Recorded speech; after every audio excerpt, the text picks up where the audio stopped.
స్తోత్రం స్తోత్రం స్తోత్రం స్తోత్రం స్తోత్రం స్తోత్రం స్తోత్రం. మహాపరిశుద్ధుడా, ప్రేమ కలిగిన తండ్రి, నీకు వందనాలు. ఉదయకాల సమయములో నీ పరిశుద్ధమైన నామమును స్తుతించడానికి మీరు మాకిచ్చిన మంచి సమయం కొరకై స్తోత్రం చెల్లిస్తున్నాం. జరుగుతున్న ఈ కూటమును మీ చేతుల్లోనికి సమర్పిస్తున్నాం. కూడి వచ్చిన నీ బిడ్డలందరి కొరకై వందనాలు, స్తోత్రమునైనా. ఇంకను ప్రయాణంలో ఉంటున్న బిడ్డలను త్వరగా తీసుకొని రండి అయ్యా. నీకు స్తోత్రం. మంచి వాతావరణం ఇచ్చినందుకే వందనాలు. కరెంటుని మీరు స్వాధీనపరుచుకున్నందుకు కూడా నీకు స్తోత్రం చెల్లిస్తున్నాం. పాటలు పాడుచున్న బిడ్డలను, వాయిద్యములు వాయిస్తున్న బిడ్డలను మీ ఆత్మ చేత అభిషేకించి మీరు వాడుకోమని ప్రార్థిస్తున్నాం. కూడి వస్తున్న ఒక్కొక్కరితో మీ దాసుల నోట నుండి మీ వాక్కులను ఉంచి ఒక్కొక్కరితో మీరు మాట్లాడమని ప్రార్థిస్తున్నాం. ఎనగల చెవి, గ్రహించగలిగిన హృదయాలు మా అందరికీ దయచేయండి. ఈ కూడిక ఆది నుండి అంతం వరకు మీరే అధ్యక్షులుగా నడిపిస్తున్నందుకు స్తోత్రం చెల్లించుకుంటూ నీ కృప కలిగిన హస్తములోనికి ఈ కూడికను సమర్పిస్తూ సమస్త మహిమ, ఘనత, ప్రభావం నీకే చెల్లించుకుంటూ యేసునామములో అడుగుచున్నాము తండ్రి, ఆమేన్. హల్లెలూయా, హల్లెలూయా.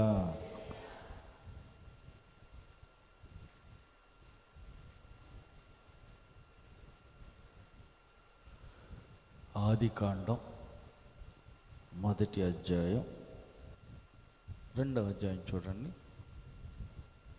17వ వచనం.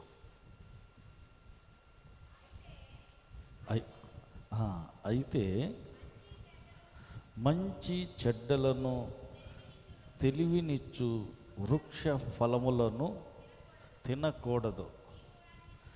నీవు వాటిని తిను దినమున నిశ్చయముగా సచ్చెదవని నరునికి ఆజ్ఞాపించెను. హల్లెలూయా.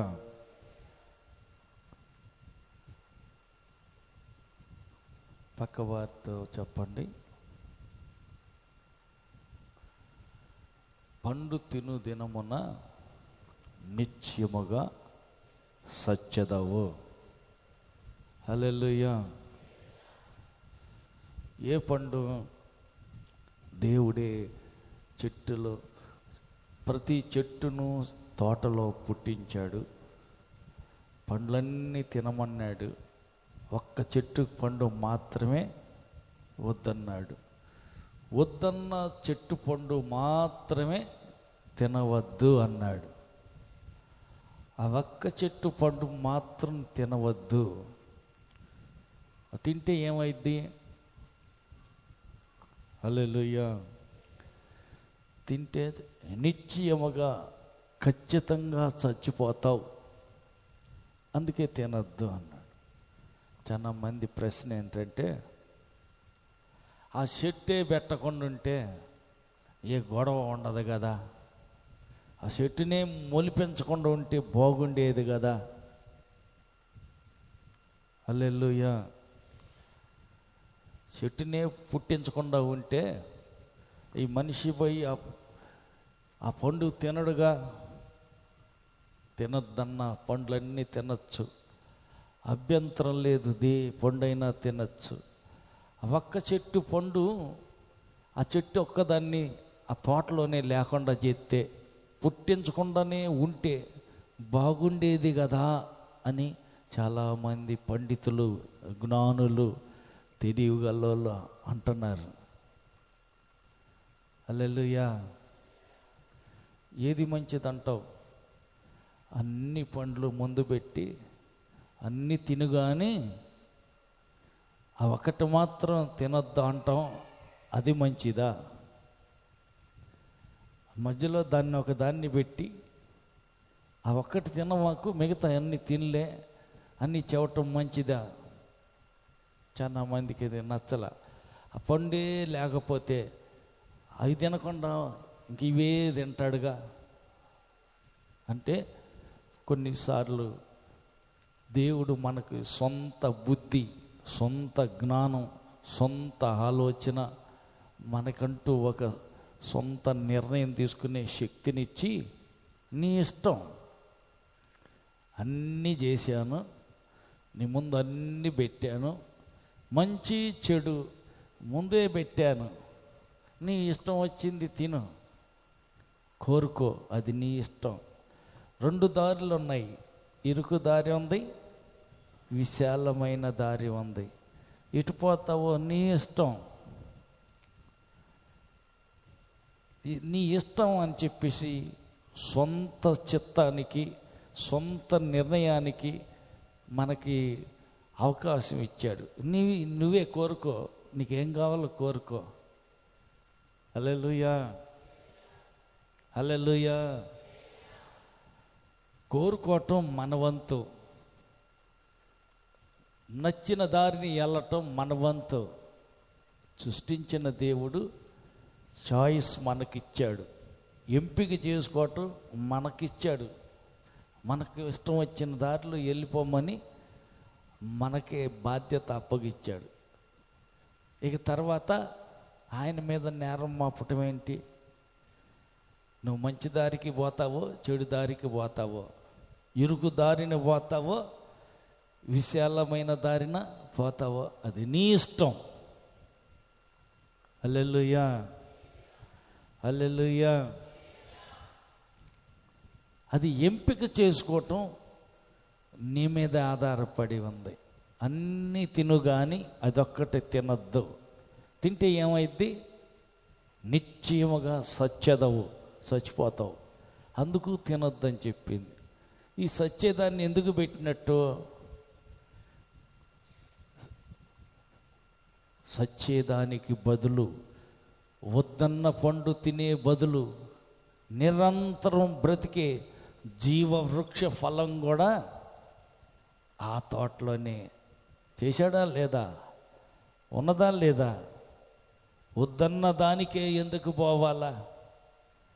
అదే జీవవృక్ష ఫలం దగ్గరికి వెళ్ళి ఆ చెట్టు కాయే కానీ కోసుకొని తిని ఉంటే ఇప్పుడు దాకా వాళ్ళు చచ్చిపోయే వాళ్ళేనా? సావరు, వాళ్ళు బతికే ఉండేవాళ్ళు. హల్లెలూయా, హల్లెలూయా. వద్దన్నది ఎందుకు తినాలా?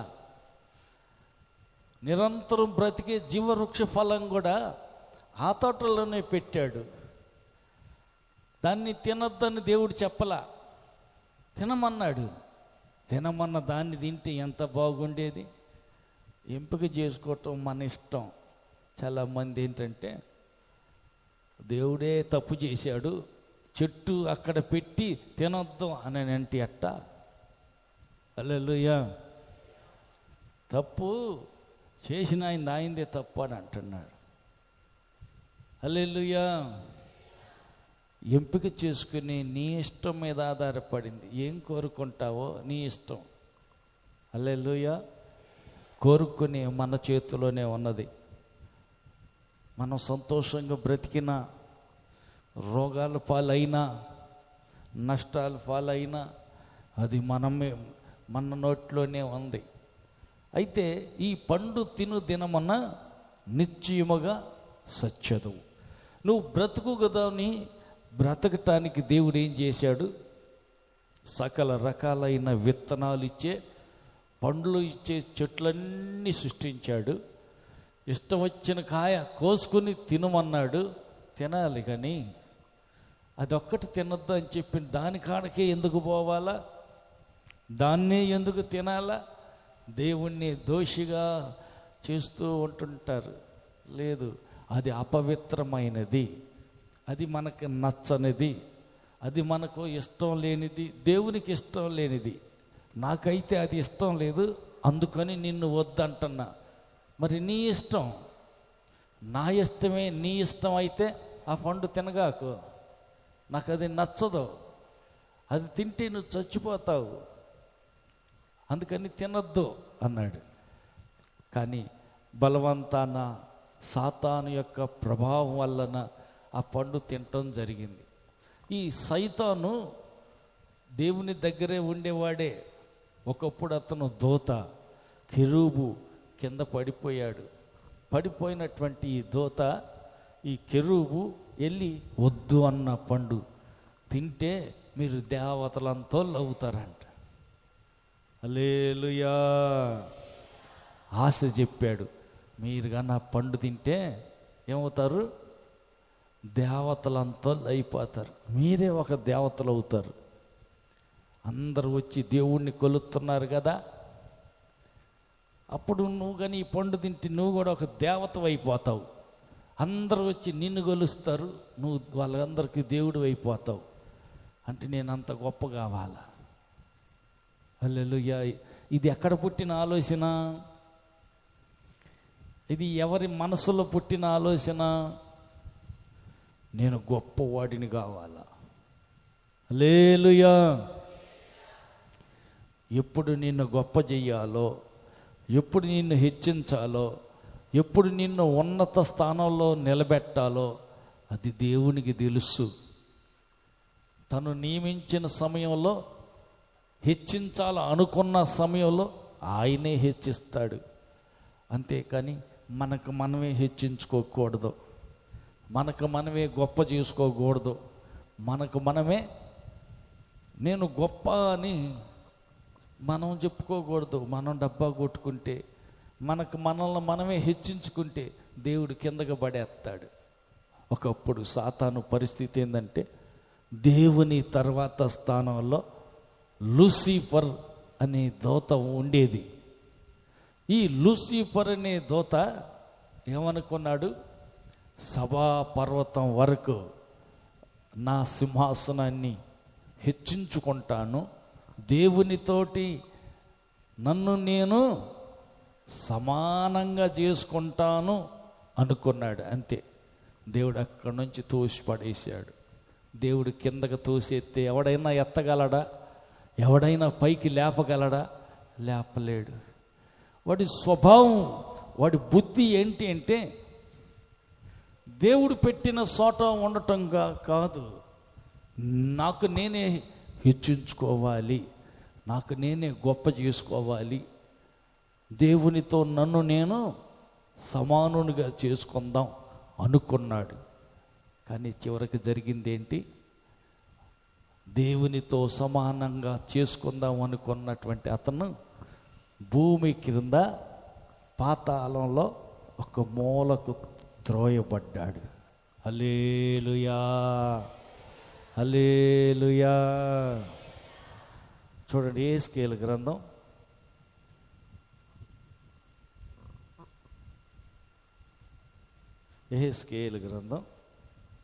18వ అధ్యాయం. తేజో నక్షత్రమా, వేకువ సుక్క, నీవెట్లు ఆకాశం నుండి పడితివి, జనములను పడగొట్టిన నీవు నేల మట్టం వరకు ఎట్లు నరకబడితివి. నేను ఆకాశమునకు ఎక్కిపోయేదను, దేవుని నక్షత్రములకు పైగా నా సింహాసనమును హెచ్చించుకొందును, ఉత్తర దిక్కుననున్న సభా పర్వతమున ఎక్కి కూర్చుందును, మహోన్నతునితో నన్ను సమానునిగా చేసుకొందును అని నీవు మనస్సులో అనుకుంటివి కదా. నీవు పాతాళమునకు, నరకంలో ఒక మూలకు త్రోయబడితివి. హల్లెలూయా. తన్ను తాను హెచ్చించుకున్నది. దేవదూత దేవునితో సమానంగా హెచ్చించుకోకూడదు. దేవదూతను దేవుడు ఎక్కడ పెట్టాడో అక్కడే ఉండాల. దేవునికి తెలుసు ఎవరిని ఏ స్థితిలో పెట్టాలో, ఎవరిని ఎప్పుడు హెచ్చించాలో, ఎవరిని ఏ స్థానంలో ఉంచాలో దేవునికి తెలుసు. దేవుని తర్వాత స్థానంలో లూసిఫర్ను పెట్టింది ఎవరు? దేవుడే కదా. తనకంటే ఒక్క మెట్టు కింద పెట్టాడు.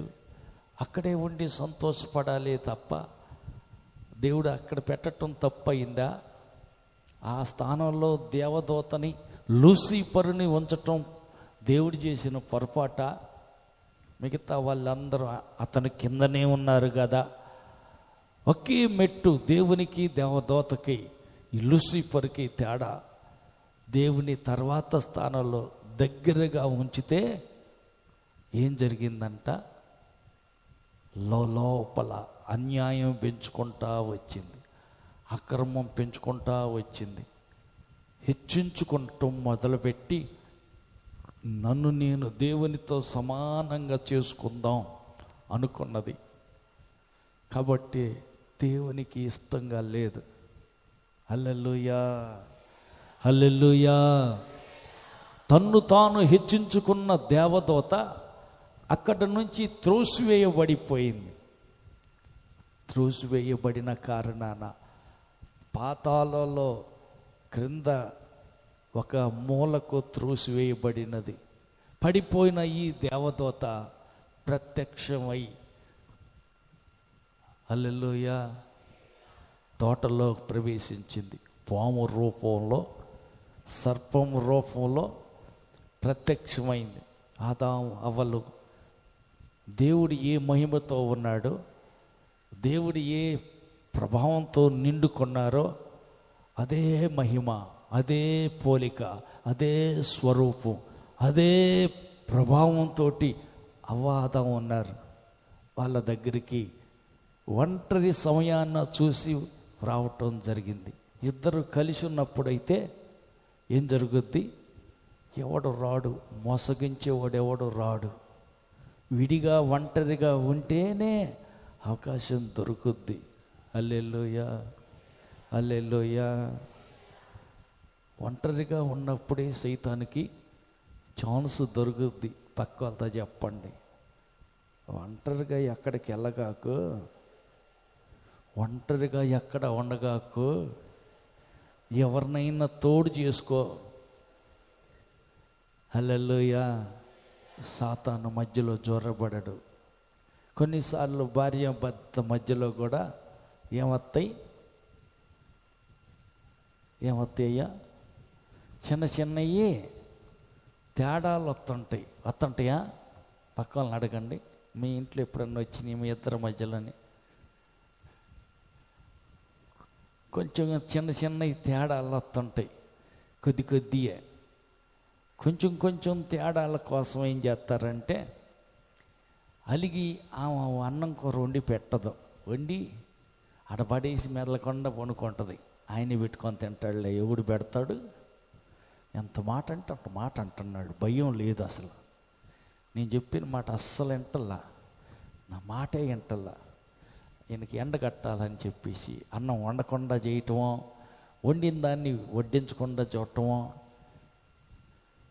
పలక్కుండా పిలిచినా కానీ బిర్రను బిగ తీసుకుపోయి పలక్కుండానో ఇట్లాగ జరుగుతూ ఉంటుంటాయి. చిన్నవి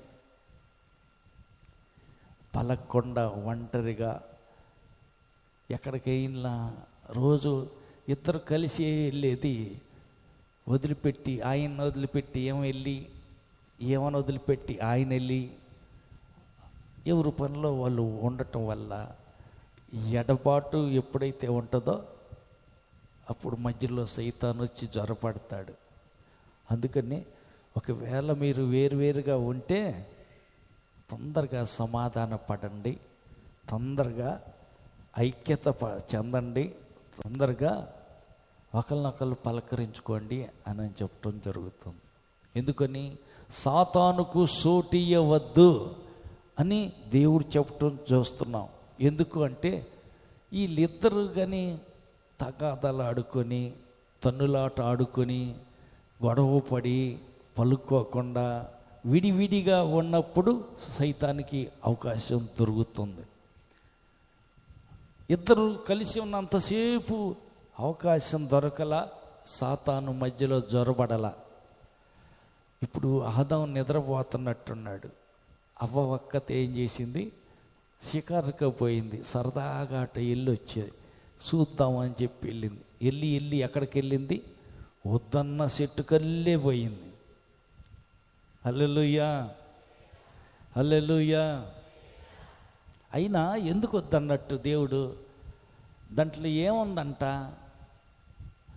మమ్మల్నే వద్దని ఎందుకన్నట్టు? వద్దు అన్నాడు దేవుడు. ఇంక దాని జోలి ఇంకెందుకు నీకు? ఆ వివరాలు ఆరాలు వాటి సంగతులన్నీ నీకెందుకు, వదిలిపెట్టచ్చుగా. అయినా ఏముంది అసలు, ఎట్టెట్టు ఉంటుందో చూసేద్దాం అని అటే పోయింది. రెడీగా కాసుకొని ఉంది. చెట్టెక్కి కూర్చున్న పాము, ఇది నిజమేనా, దేవుడు వద్దన్నాడంట, ఇది నిజమేనా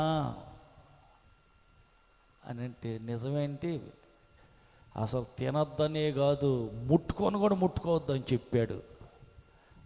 అయ్యయ్యో, దేవుడు ఎంత అన్యాయస్తుడు. మీరు ఈ పండుగని తింటే దేవతలంతోళ్ళు అయిపోతారు.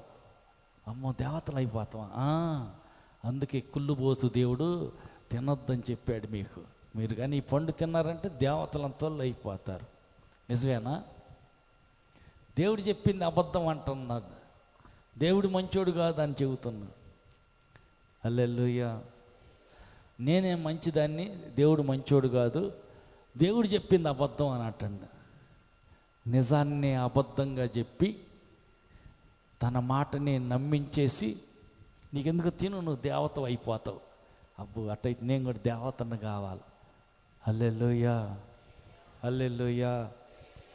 ప్రతిరోజు దేవుడే స్వయంగా వచ్చి చెరొక తొడ మీద కూర్చోబెట్టుకొని, కొడుకు కూతురు చెరొక తొడ మీద కూర్చుని మన పిల్లలతో మనం ఎట్ట ముచ్చటిస్తామో, ఆడుకుంటామో, అట్టాగనే దేవుడు దేవుని పిల్లలు సహవాసం చేస్తున్నారు.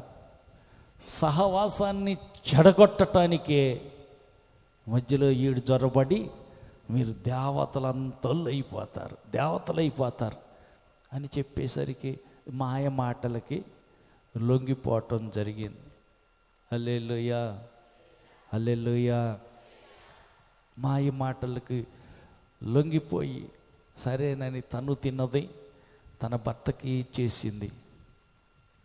మరుసటి రోజు సాయంకాలానికి ప్రతిరోజు సల్లబోట వచ్చే దేవుడు తోటలోనికి దిగి వచ్చాడు.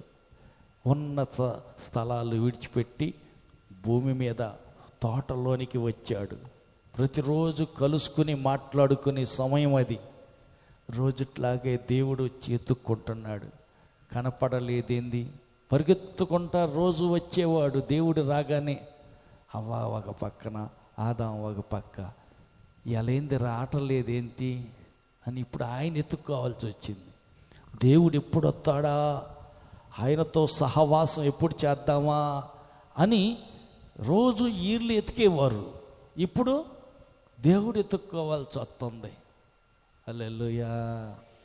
పక్క వాళ్ళతో చెప్పండి, దేవుడిని నువ్వు ఎత్తుక్కుంటున్న ముందే వస్తున్నావా, లేకపోతే దేవుడే నిన్ను ఎత్తుక్కుని ఇప్పుడు వస్తుందా అని, నా కుమారుడు ఎప్పుడు వస్తాడా, నా కూతురు ఎప్పుడు వచ్చుద్దని దేవుడే 10ంటికి ప్రార్థన అంటే వచ్చి దేవుడు కూర్చుని ఎదురు చూస్తున్నాడా? దేవుడు నీ కోసం ఎదురు చూడాల్సి వస్తుందా? నువ్వే దేవుని కోసం ముందే వచ్చి ఎదురు చూస్తున్నావా? అడగండి పక్కన వాళ్ళని, మళ్ళీ చెప్పండి. పద్ధతి ప్రకారం, లెక్క ప్రకారం మనం దేవుడి కోసం ఎదురు చూడాలా, దేవుడు మన కోసం ఎదురు చూడాలా? హల్లెలూయా. మరి మామ ఎవరు ఎదురు చూడాలా? దేవుడి కోసం మనమే ఎదురు చూడటం అది న్యాయం, అంతే కదా? మరి మన కోసం ఆయన ఎదురు చూస్తున్నాడంట, చేతులు చాపి ఎదురు చూస్తున్నాడంట, ఎప్పుడు వస్తామా అని. హల్లెలూయా. ఆయన కోసం మనం ఎదురు చూడాలి కానీ, ఆయన రాకడ కోసం మనం కనిపెట్టుకుని ఉండాలి కానీ, మన కోసం ఆయన ఎదురు చూడకూడదు. దినమెల్లా లోబడని ప్రజల వైపు నా చేతులు చాచి ఉంచుతున్నాను అంటున్నాడు దేవుడు. హల్లెలూయా. పక్క వాళ్ళతో చెప్పండి, వందనాలు. లోబడుతున్నావా దేవునికి? ఆయన చేతులు నీ కల్లే సాపి ఉంచాడంట. గమనిస్తున్నావా? అర్థం చేసుకుంటున్నావా? ఆయన చేతులు సాపే ఉంచాడు. ఆయన వాకిటి దగ్గర నిలబడే ఉన్నాడు. హృదయపు తలుపు తడుతూనే ఉన్నాడు. మంచుకు తల తడిసిపోతుంది, ఎండకి ఆయన తల మాడిపోతుంది. చాచిన చేతులు, రెక్కలు నొప్పులు పడుతున్నాయి. అర్థమవుతుందా? హల్లెలూయా, హల్లెలూయా, హల్లెలూయా. కాబట్టి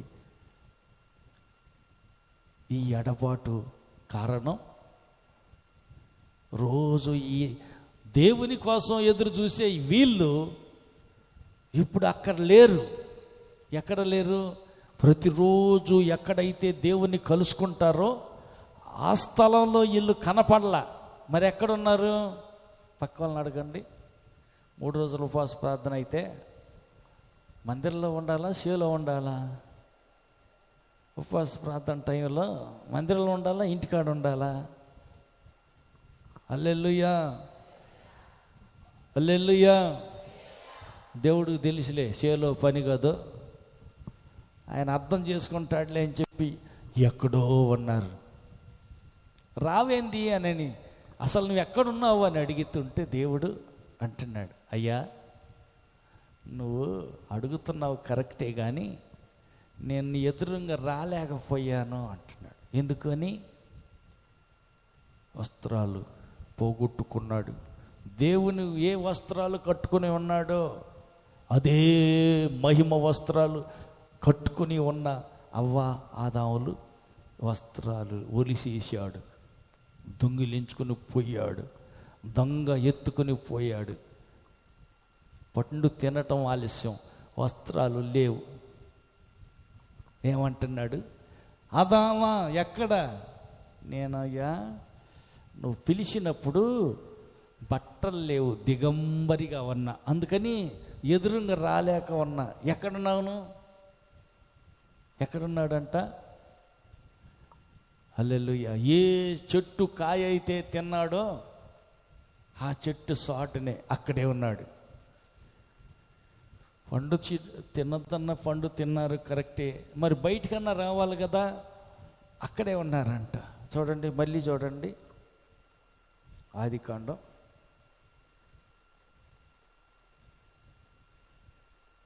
2వ అధ్యాయం 1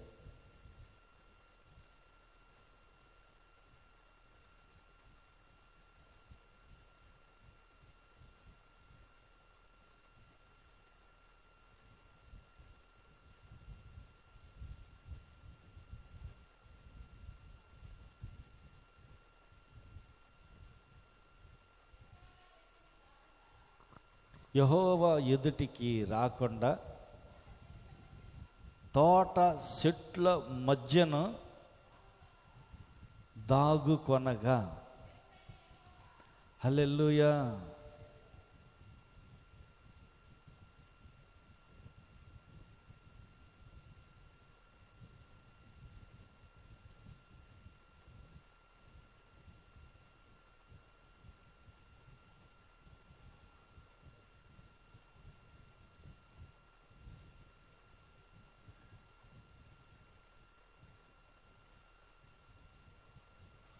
తోట మధ్యన ఆ చెట్టు ఉందని ఉంటుంది చూడు, తోట మధ్యన.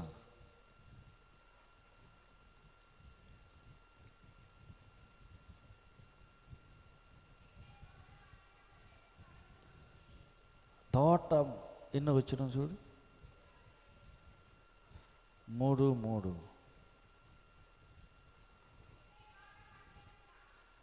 అయితే తోట మధ్య ఉన్న చెట్టు ఫలములను గూర్చి దేవుడు మీరు సావకుండునట్టు వాటిని తినకూడదనియో వాటిని ముట్టకూడదనియో చెప్పెనని సర్పముతో అనేను. హల్లెలూయా. తర్వాత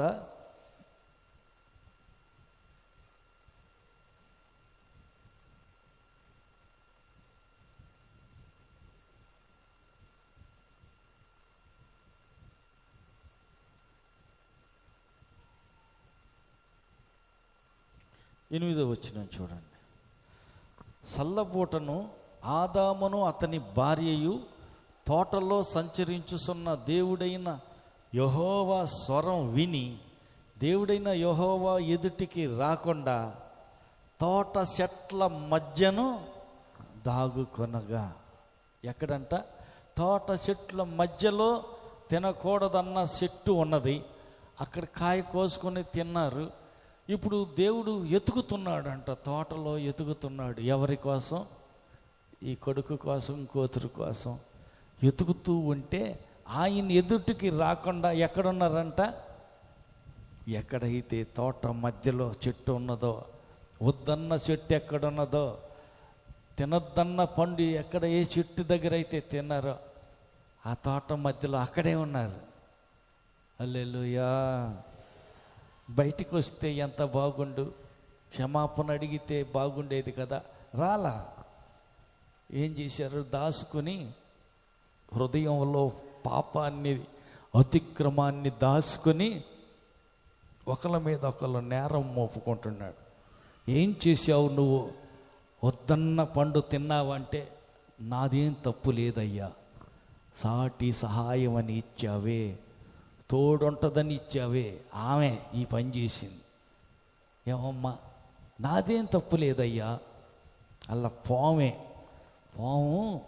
ఈ సర్పము నన్ను మోసం చేస్తే అందుకు తిన్నా, కానీ నా తప్పేం కాదు, అంత పాముదే తప్పు అంతా. మొదటి నుంచి ఉన్నది ఏంటంటే తప్పిదాన్ని, జరిగిన పొరపాటుని ఉన్నది ఉన్నట్టు, జరిగింది జరిగినట్టు దేవుని ఎదుట ఒప్పుకునే మనస్సు లేకపోతుంది. దాచుకున్నాడు అని రాయబడుతున్న మాట ఏంటంటే, ఆదాము తన హృదయంలో పాపాన్ని దాచిపెట్టినట్టు మనం దాయకూడదు, ఒప్పుకోవాలి. జరిగింది ఏదో జరిగింది, అయిపోయింది ఏదో అయిపోయింది, జారిపోయింది ఏదో జారిపోయాం, ఒప్పుకోవాలి. అతిక్రమములు దాచిపెట్టేవాడు వర్ధిల్లడు, వాటిని ఒప్పుకొని విడిచిపెట్టేవాడు కనికరం పొందుతాడు. ఒప్పుకున్నట్టయితే ఎంత బాగుండేది. క్షమించి దేవుడు తిరిగి తోటలోనే ఉంచేవాడు. కానీ ఒప్పుకోలా, తప్పు నాది కాదన్నాడు. హల్లెలూయా. అమ్మ, టీవీ చూడకూడదుగా, సీరియల్ చూస్తున్నారేంది? నేను కాదయ్యా, ఆ పిల్ల పెడితేనో చూస్తున్నా, అల్లుడు పెట్టాడు అది మేము చూస్తున్నా. టీవీ ఆన్ చేసింది అల్లుడైనా, కూతురైనా, కొడుకైనా, మనవరాలైనా చూస్తున్నా. నువ్వు కూడా తిన్నట్టేనా? నీకు కూడా గెంటిడే, కులానికి గెంటిడు అన్నట్టు టీవీ కాడ కూర్చున్న అందరికీ తలా కత్య. హల్లెలూయా. తప్పు అయిపోయింది కాబట్టి ఏం చేయాలి? ఒప్పుకోవాలి. పొరపాటుని దాచిపెట్టకూడదు. దైవీక లక్షణం ఏంటంటే, దేవుని ఆత్మ సంబంధి అయిన బిడ్డల లక్షణం ఏంటంటే, త్వరగా లోపడాలి, త్వరగా ఒప్పుకోవాలి, త్వరగా పశ్చాత్తాపడాలి. ఎరగనన్ని ముమ్మారు అక్కడ అబద్ధం ఆడాడు, ఇక్కడికి వచ్చాడు, వేలపటకెళ్ళి ఎక్కి ఎక్కి ఏడ్చాడు, ఒప్పుకున్నాడు. తప్పు జరిగింది, అబద్ధం ఆడా, ముమ్మారు బొంకానని ఏడ్చాడు. క్షమించిన దేవుడు తిరిగి తాళాల అధికారం అని తాళపు గుత్తి చేతిలో పెట్టాడు. పేతురు, ఈ బండ మీద నా సంఘాన్ని కడతాను. హల్లెలూయా. పాతాళ లోక ద్వారాలు దాని ఎదురుగా నేరవు. అధికారం అప్పగించాడు, ఒప్పుకున్నాడు కాబట్టి. కప్పుకున్నాడు ఆదాము. అందుకని తోటలో నువ్వు పనికిరావు కానీ పద బయటకని, గెట్అవుట్ అని గేటేసి చుట్టూ ఖడ్గజ్వాలలో నిలబెట్టి బయటికి పంపించేసేసాడు. మరలా మర్చిపోయి జారిపోయి సత్యాను ఆత్మీయంగా చచ్చిన నేను మరలా నిరంతరం జీవించేటట్టు ఆ చెయ్యి చాపి ఆ కాయ నేను తీసుకుందామని, ఒకవేళ తోట వెలపట్ట ఉంటూ కూడా మెల్లిగా జీవవృక్ష ఫలం దగ్గరికి వచ్చి ఆ కాయ కోసుకొని తింటాడేమో. అది కానీ తిన్నాడా నిరంతరం బ్రతుకుతాడు. అలా కాయ తినకూడదు. అతిక్రమం దాచిపెట్టుకున్నాడు. హృదయంలో జరిగిన పొరపాటు ఒప్పుకోకుండా దాచిపెట్టిన ఇతను తినకూడదని చెప్పి ఖడ్గజ్వాలలో పెట్టాడు. ఆ మాట చూడండి.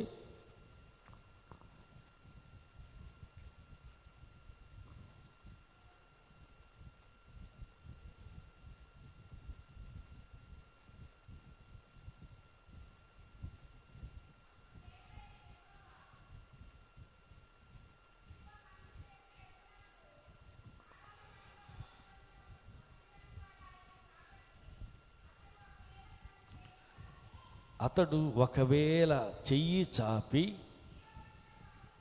జీవవృక్ష ఫలములను కూడా తీసుకుని తిని నిరంతరం జీవించునేమో అని దేవుడైన యెహోవా అతడు ఏ నేల నుండి తీయబడ్డాడో దానిని సేద్యపరచుటకు ఏదేను తోటలో నుండి అతనిని పంపివేసెను. అప్పుడు ఆయన ఆదామును వెళ్ళగొట్టి ఏదేను తోటకు తూర్పు దిక్కున కెరూబులను జీవవృక్షమునకు పోవు మార్గమున కాచుటకు ఇటు అటు తిరుగుచున్న ఖడ్గజ్వాలను నిలవబెట్టెను. ఆమేన్. ఛాన్స్ లేదు, ఇక ఆదాముకి అవకాశమే లేకుండా ఖడ్గజ్వాలలు నిలబెట్టాడు దేవుడు, బయటికి పంపించటం జరిగింది. అయితే మనం చేయాల్సిన పని ఏంటంటే అతిక్రమాలు దాచిపెట్టకూడదు, జరిగిన పొరపాటుని కప్పిపుచ్చుకోకూడదు, మనకు మనమే సమర్థించుకోకూడదు. నేను ఒక్కడేనా చేసింది తప్పు, నేను ఒక్కదాన్నేనా మాట్లాడింది, వాళ్ళు వీళ్ళు ఉన్నారులే, లేదు ఒకరితోటి మనకు అనవసరం.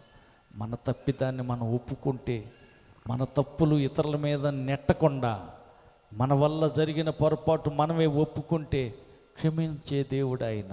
హల్లెలూయా. తిండి వల్ల ఎంత తేడా జరుగుద్దా? అవును, కరెక్టే. అపవిత్రులం అయిపోతాం, ఆత్మలో చచ్చిపోతాం. మరొకసారి మనం చూసినట్లయితే దానియేలు గ్రంథం 1వ అధ్యాయం చూడండి. దానియేలు గ్రంథం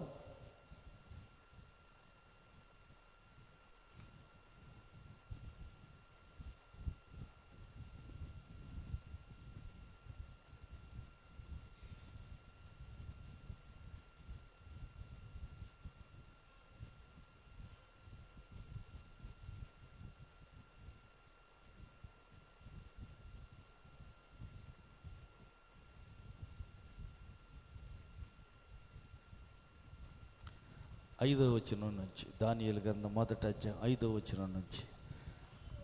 మరియు రాజు తాను భుజించు ఆహారములో నుండి, తాను పానం చేయు ద్రాక్షరసలో నుండి అనుదినం భాగము వారికి నియమించి 3 సంవత్సరములు వారిని పోషించి పిమ్మట వారిని తన ఎదుట నిలవబెట్టినట్లు ఆజ్ఞ ఇచ్చెను. యూదులలో నుండి దానియేలు, హనన్య, మిషాయేలు, అజర్యా అనువారు వీరిలో ఉండిరి. నపుంసకుల అధిపతి దానియేలునకు బెల్తెషాజరు అనియో, హనన్యాకు షడ్రక్ అనియో, మిషాయేలునకు మెషక్ అనియో, అజర్యాకు అబేద్నగో అనియో పేర్లు పెట్టెను. రాజు భుజించు భోజనమును పానమును ద్రాక్షారసమును పుచ్చుకొని తన్ను అపవిత్రపరుచుకొనకూడదని దానియేలు ఉద్దేశించి తాను అపవిత్రుడు కాకుండానట్లు వాటిని పుచ్చుకొనకుండా సెలవిమ్మని నపుంసకుల అధిపతిని వేడుకొనగా. హల్లెలూయా. రాజుగారు తిన్న భోజనమే ఈ షడ్రక్, మెషక్, అబేద్నగో, దానియేలు ఈ 4 నియమించాడు రాజుగారు. రాజు పళ్ళ మీద ఏ భోజనం ఉంటుందో ఈ 4 జ్ఞానులై బానిసలుగా పట్టుకుని పోయిన ఈ 4 వ్యక్తులకు కూడా అదే భాగం ఇచ్చి రమ్మని చెప్పాడు. ఈ మాట తీసుకొచ్చి దానియేలు ఆ 4 వ్యక్తులతో చెప్తుంటే ఆ నపుంసకుడితోటి వాళ్ళు అంటున్న మాట ఏంటంటే, వద్దయ్యా, రాజుగారు తినే భోజనం మాకు వద్దు. ఎందుకని వద్దు? అది తింటే మేము అపవిత్రులం అయిపోతాం. అదేంది? రాజుగారే తినంగా, రాజు అంతటోడే అపవిత్రుడు కాగా మీకేమైంది? మేము తినకూడదు. మేము ఎవరమి? యూదులం. హల్లెలూయా, హల్లెలూయా, హల్లెలూయా. అదేంది? రాజు తిన్న భోజనం యూదులైన నలుగురు తింటే వాళ్ళు ఎందుకు అపవిత్రులు అవుతారు? పక్క వాళ్ళని అడగండి. అన్నం తింటే అపవిత్రులు అయ్యేది ఏంది? వాళ్ళందరూ అపవిత్రులు కాకుండా వీళ్ళు ఒక్కళ్ళు అవుతారా? తినే కాడదేముంది, సత్రం చెల్లించి ఏదైనా తినచ్చుగా, గడ్డి గేదం. పక్క వాళ్ళని అడగండి, తింటే తప్పేంది, ఏముంది అదైనా ఇదైనా?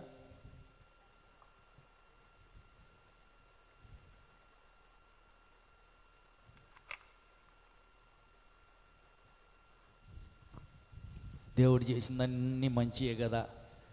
అవద్దన్న పండు తిన్నారు, అపవిత్రులయ్యారు, అవతల తోలు వేయబడ్డారు.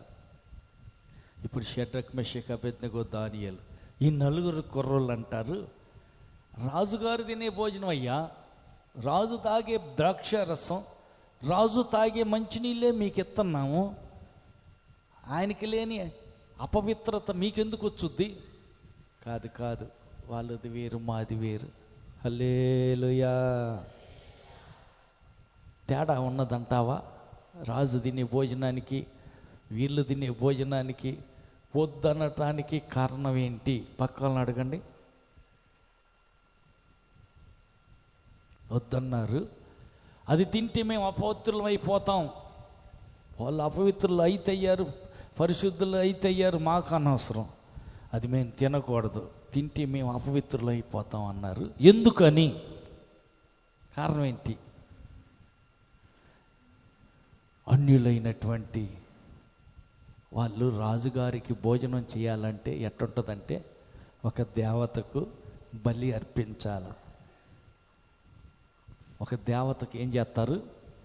బలి అర్పించాల. పొట్టేళ్ళనో, కోడి దొడనో, దొన్నపోతనో, పావురాల్లో ఏదో అర్పించేదాన్ని ఏం చేస్తారంటే, దేవతకు ముందు బలి అర్పించి అక్కడ రక్తం సిందించి ఆ దేవత బొమ్మ దగ్గర అర్పించిన దాన్ని బయటికి తీసుకొచ్చి ఆ మాంసాన్ని కోసి కూరండి రాజు బల్ల మీద పెడతారు. రాజుగారు తింటాడు, ఆ ఊరు ఈ ఊరు నుంచి వచ్చిన రాజు చుట్టాలు తింటారు, ఆ రాజు దగ్గర ముఖ్యులైన పనివారు తింటారు. ఆ భోజనమే. హల్లెలూయా. విగ్రహానికి అర్పించిన దాన్ని యూదులు తినరు. హల్లెలూయా.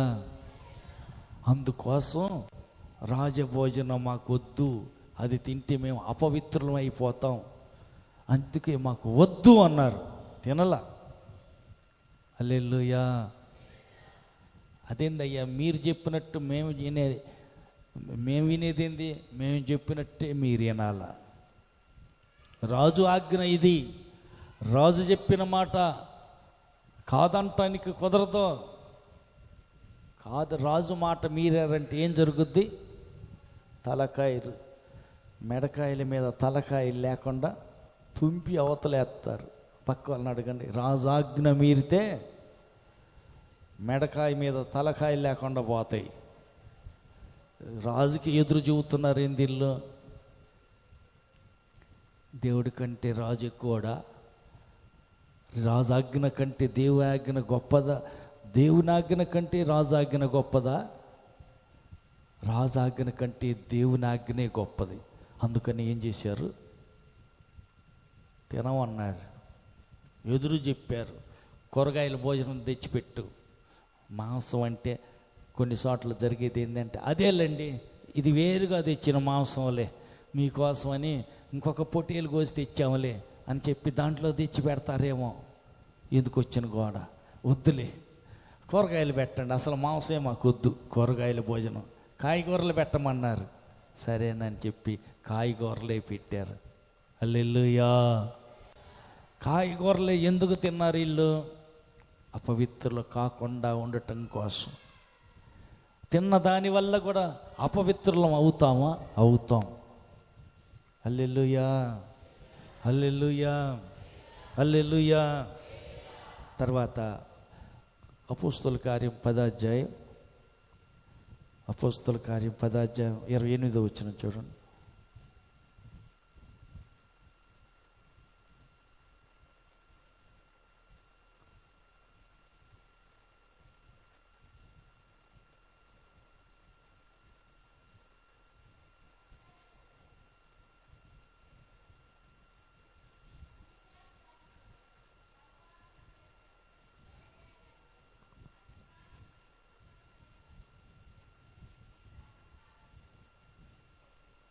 హల్లెలూయా. ఏదంట? అన్యజాతి వారితో సహవాసం చేయుటైనను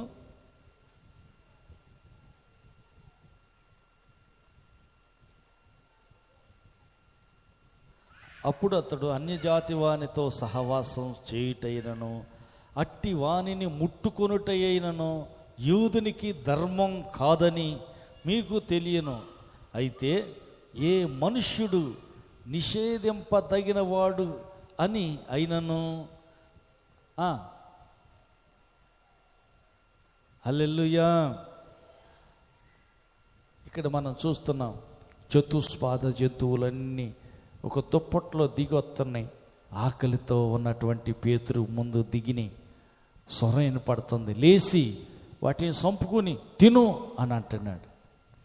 అదేంటయ్యా? అవన్నీ నిషేధించబడినవి. అన్నానికి రమ్మని పిలిచేది అన్యులు. కొర్నేలి అన్యుడు కాబట్టి ఇటలీ పటాలానికి చెందిన శతాధిపతి. అతడు యూదుడు కాదు. యూదులు కాని వారి ఇంటి దగ్గర అన్నం తినరు కదా, కనీసం ముట్టుకొని కూడా ముట్టరు. అది యూదుల ధర్మం, యూదుల సిద్ధాంతం. అందుకే సమరయ స్త్రీ ఏమంటుంది? సమరయ స్త్రీ అంటుంది, అయ్యా, యూదులకును సమరయులకును సాంగత్యం లేదు కదా, శాదటానికి శాంత అడుగోడం నీ దగ్గర లేదు కదా, నీవు నన్ను యూదుడవైన నీవు సమరయ స్త్రీనైనా నన్ను తాగటానికి నీళ్ళు అడుగుతున్నావేంది? సాంగత్యమే లేదు కదా. మీరు నేను నీళ్ళు ఇస్తే మీరు తాగుతారా? తాగరే, మరి నీళ్ళు అడుగుతున్నావేంది? హల్లెలూయా, హల్లెలూయా, హల్లెలూయా. దేవుడు పరిశుద్ధపరిచాడు. మనం కూడా అన్యులమే, మనం కూడా యూదులం కాదు, వేలపట్టి వారమే. అయినప్పటికీ దేవుడు ఏం చేశాడంటే యూదులతో సమానంగా యూదా గోత్రంలో నుంచి వచ్చిన యేసుక్రీస్తు రక్తం ద్వారా కడిగి మనల్ని కూడా ఆత్మ సంబంధమైన ఇశ్రాయేలీలుగా, ఆత్మ సంబంధమైన యూదులుగా ఆయన మార్చాడు. వారితో పాటు మనకి కూడా పాలిభాగం, సహవాసం, స్నేహం, బంధం కలిగింది. ఆమేన్. అందుకని మన కంటిన అపవిత్రత పోగొట్టుకోవాలి కానీ దాచుకోకూడదు. హల్లెలూయా. తిండి ఇక్కడ చెప్పబడినది ఏంటంటే ఈ చతుష్పాద జంతువులు అనేది యూదులకు నిషిద్ధమైనవి. అలా నిషిద్ధమైన దాన్ని ముట్టరు, తాకరు, సహవాసం చేయరు. యూదులు ఒక ప్రత్యేకంగా ఉంటారు. వారు దేవుని పిల్లలు, దేవుడి ఏర్పాటు చేసుకున్న, ఎన్నిక చేసుకున్న పిల్లలు. ఆమేన్. పక్క వాళ్ళతో చెప్పండి, దేవుడు ఎన్నుకున్న వ్యక్తివి నీవు.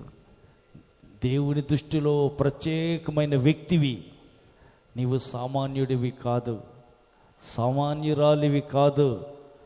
దేవుని దృష్టిలో విలువ కలిగిన ఒక పాత్రవి. ఆయన వాడుకో ఉద్దేశించిన సాధనానివి. నీ ప్రత్యేకత ఎక్కడున్నా కాపాడుకో, పోగొట్టుకోబాకు. నీ ప్రత్యేకతని మట్టిపాలు చేసుకోబాకు, మురికి చేసుకోవద్దు. హల్లెలూయా. ఆదాము వాళ్ళు వద్దన్న పండు తిన్నారు, అపవిత్రులయ్యారు, వెలపలకు త్రోసివేయబడ్డారు. ఇక్కడ మనం చూసినట్లయితే వీరేం చేశారు? షడ్రక్, మెషక్, అబేద్నెగో వీరేం చేశారు? మేము తినము, నిషిద్ధమైన దాన్ని మేము తినము అని వారి పరిశుద్ధత కాపాడుకోగలిగారు. హల్లెలూయా, హల్లెలూయా. అందుకే ప్రమోషన్ వచ్చింది. అంతకుముందు ఉన్న అధికారం కంటే ఇంకొక ఉన్నతమైన హోదా, ఒక ఉన్నతమైన సింహాసనం, పెద్ద పదవి వచ్చింది. అందుకని మనం కూడా ఏం చేయాలంటే అపవిత్రత అంటకుండా చూసుకోవాలా. మాట ద్వారా కానీ, ఆలోచన ద్వారా కానీ, చూపు ద్వారా కానీ, క్రియల ద్వారా కానీ ఏడైనా మురికి అంటుతుందేమో జాగ్రత్త చేసుకుందాం. అంటినట్టున్నది అర్థమవుతుంది, గుర్తొస్తుంది అంటే వెంటనే ఒప్పుకొని అక్కడికక్కడే క్షమాపణ కోరుకుని సరి చేసుకుందాం. మనం యూదులం, ఆమేన్. మనం ఎవరిమి? ఇశ్రాయేలీలం, ఆమేన్. మనం దేవుడు ఎన్నుకున్న దేవుని సొత్తు, దేవుని స్వాస్థ్యం, దేవుని బిడ్డలం, ఆమేన్.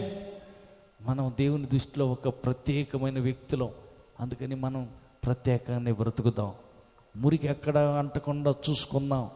అంటినట్టు అర్థమైతే దాన్ని ఒప్పుకుందాం, విడిచిపెడదాం, సరి చేసుకుందాం, పరిశుద్ధపరచుకుందాం, ఆమేన్. అందరూ లేచి నిలబడదామా? అందరూ లేచి నిలబడి ప్రార్థన చేద్దాం. ఆత్మ సంబంధమైన యూదులు, ఆత్మ సంబంధమైన ఇశ్రాయేలీలం, దేవుడే ఎన్నుకున్న ప్రత్యేకమైన జనాంగం, దేవునికి విలువైన స్వాస్థ్యం. మరి అలాంటి మనం దేవుని స్వాస్థ్యమైన మనం మురికి అంటకుండా చూసుకోవాలా, పాపం అంటకుండా, మలినం అంటకుండా కాపాడుకోవాలా. ఎక్కడ మలినం అంటిందో ఆలోచించి అర్థం చేసుకుని క్షమాపణ కోరుకుని సరి చేసుకుని మనలో మనం శుద్ధీకరించుకుందాం. ప్రార్థన చేద్దాం. తలలు వంచండి, చేతులు ఎత్తండి, కళ్ళు మొయ్యండి, ప్రార్థన చేయండి. ప్రభువా, ఎక్కడైనా లోటు జరిగినట్టుంటే, పొరపాటు జరిగినట్టుంటే, మలినం అంటినట్టుంటే నేను దయచేసి నీ ఎదుట ఒప్పుకుంటున్నా, క్షమించయ్యా, పరిశుద్ధపరచయ్యా. అపవిత్రత అంటి ఉంటే నన్ను కడుగయ్యా, మురికంతా తొలగించయ్యా, పరిశుద్ధపరచు యేసయ్యా. నా అపవిత్రత వల్ల నేను ఆదామవ్వల వలె తోటలో నుంచి తోలివేయబడ్డట్టు విసిరివేయబడే స్థితి నాకు వద్దయ్యా.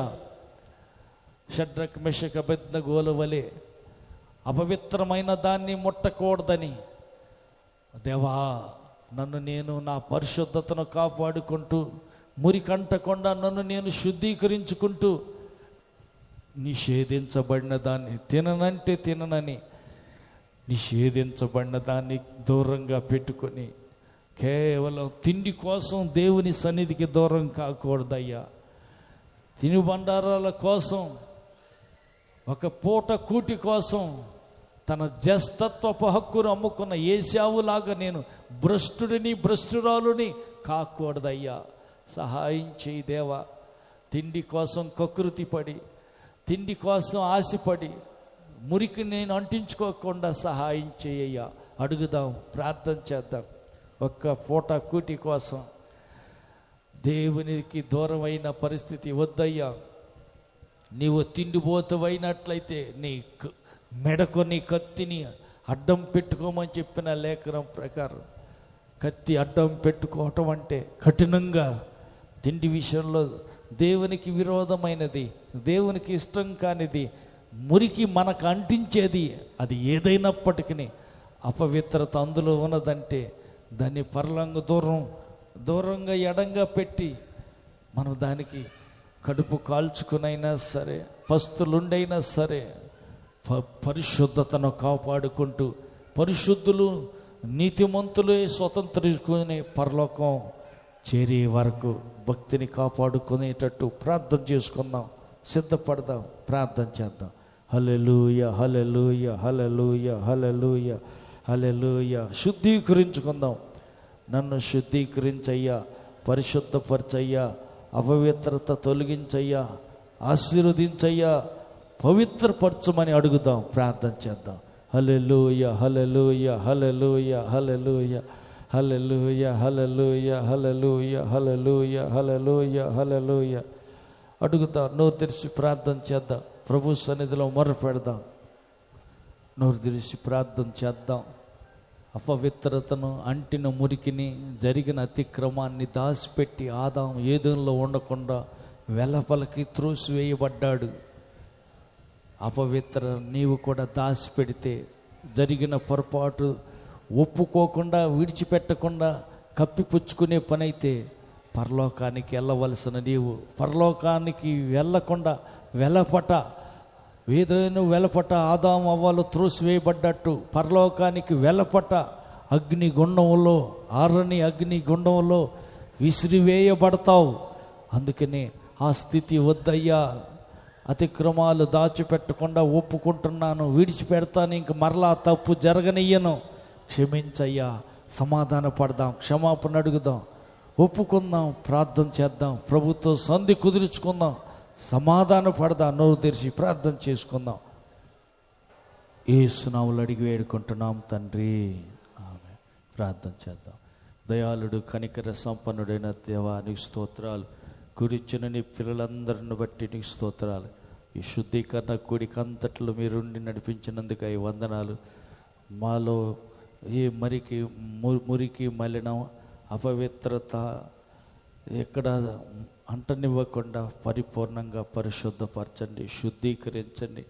మహిమగల నీ రాకడకై సిద్ధపరచండి.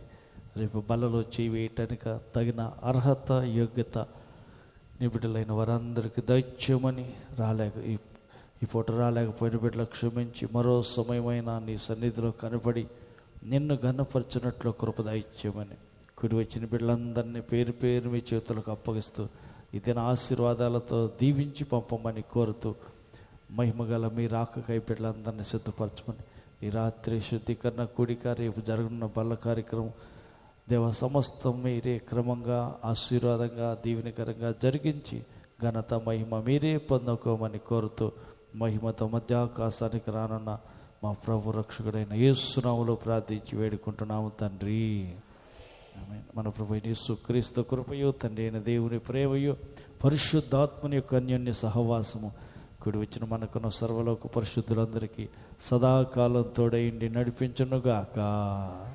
ఆమేన్. హల్లెలూయా, హల్లెలూయా, హల్లెలూయా. ఆమేన్.